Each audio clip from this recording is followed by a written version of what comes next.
With our blockchain and transaction pool objects created, the object that will bring these two concepts together is the miner object.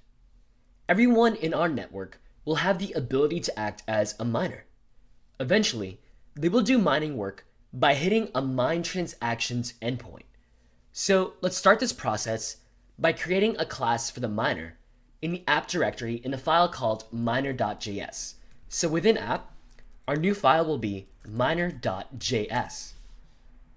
Let's declare our miner class with a constructor.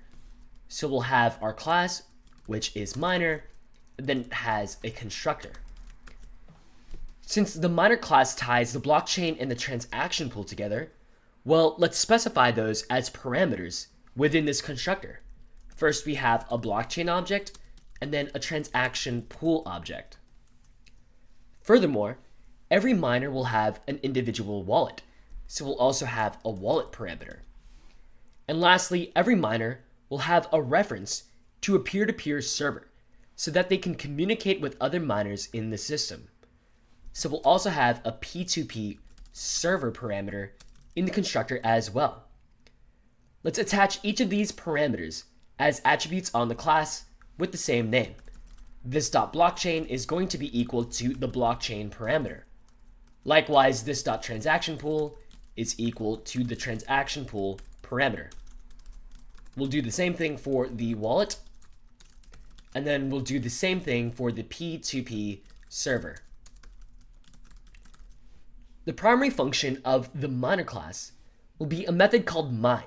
So let's also add that function within this class. This method will be pretty powerful. In a sense, it ties together all of the engineering functionality that we had built up to this point.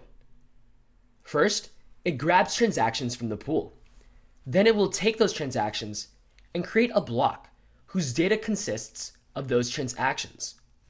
Then it tells the peer-to-peer server to synchronize the chains and include the new block with those transactions. Finally, it should tell the transaction pool to clear itself of all of its transactions, since they're now officially included in the blockchain.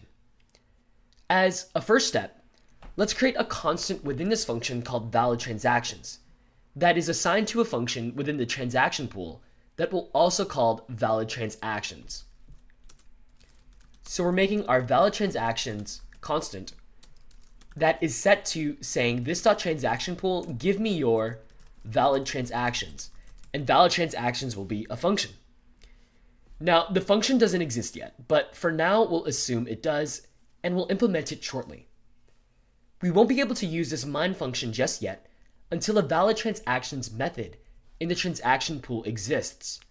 But let's continue writing out the function for the rest of this in comments, so that way we have a nice guide to follow as we continue to build out the functionality. So after grabbing the transactions from the pool that are valid, in other words, that don't have incorrect or corrupt data, we can use those transactions as the data for a new block in the chain. However, before we include those transactions as data, recall that miners are incentivized to do the computational work to add blocks to the chain because they will receive a reward. Therefore, the actual next step will be to place a reward transaction for the miner at the end of the transaction list. So let's include a reward for the miner. And again, note that we're making comments. We don't have the code for this yet, but let's write out that we want to include a reward for the miner. All right, now that this has the reward transaction and the valid transactions, now the miner can add a block consisting of all of those transactions. So let's say we have another comment that says, create a block consisting of the valid transactions. So that would be the next step in this mine function. Next, since a new block was added, we want to tell the peer-to-peer server to synchronize the chains with this new block data. So that will be our next comment, synchronize chains in the peer-to-peer server. We should probably have the article before synchronize the chains. And finally, we'll clear the transaction pool local to this miner, but we'll also want to clear the transaction pool of every miner in the system because we don't want them to re-include the transactions that we just included as a block. So we'll clear the transaction pool that is local to this miner, and likewise will broadcast to every miner to clear their transaction pools as well. Transaction pools. Awesome.